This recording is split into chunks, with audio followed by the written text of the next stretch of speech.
the ideals reflected in the Declaration of Independence, that all are created equal and endowed by our Creator with certain inalienable rights.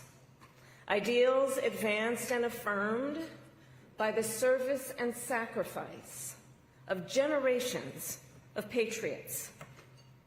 The ideals that ground the Constitution of the United States, that here in our country, power ultimately lies not with the wealthy or well-connected, but with all of us, with we the people.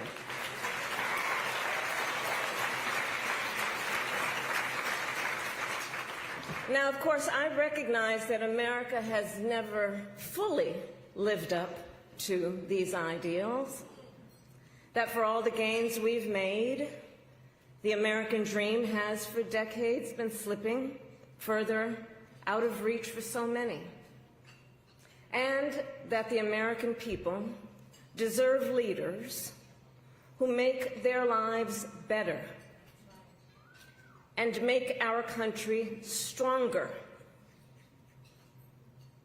But sadly, we have seen quite the opposite over these past few months. Now, I know tonight's event happens to coincide with the 100 days after the inauguration, and I'll leave it to others to give a full accounting of what has happened so far. But I will say this. Instead of an administration working to advance America's highest ideals, we are witnessing the wholesale abandonment of those ideals.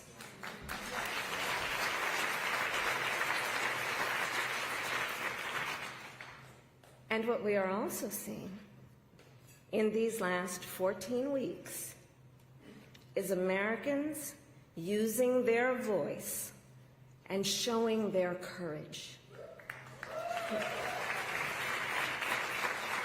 We all know President Trump and his administration and their allies are counting on the notion that fear can be contagious. They are counting on the notion that if they make some people afraid, it will have a chilling effect on others. But what they're overlooking, what they have overlooked, is that fear is not the only thing that's contagious. Courage is contagious.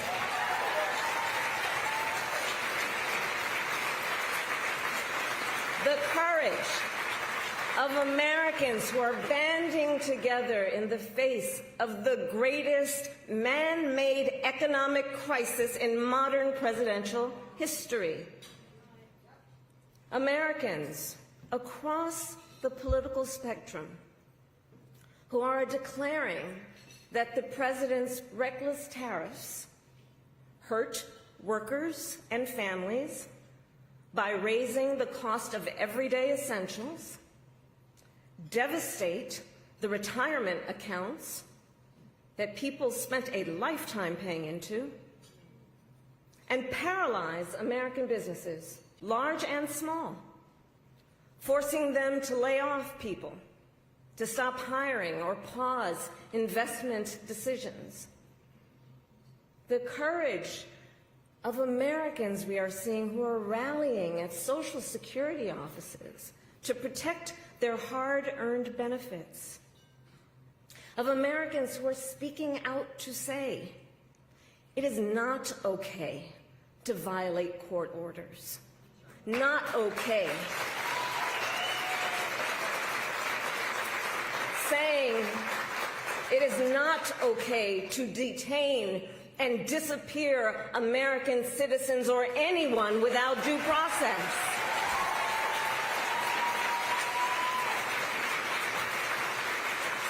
The courage of judges to uphold the rule of law in the face of those who would jail them. universities that are defying unconstitutional demands that threaten the pursuit of truth and academic independence.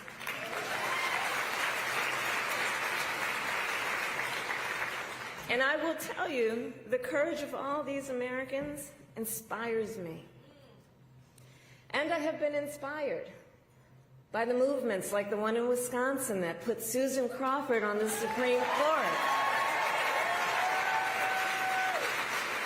by the State of the People Power Tour that is aiming to ignite a grassroots movement to lift up voices and advance freedom and justice, and by leaders across the spectrum, including congressional leaders like Cory Booker, Chris Van Hollen, Chris Murphy, Jasmine Crockett, Maxwell Frost, AOC, and Bernie Sanders.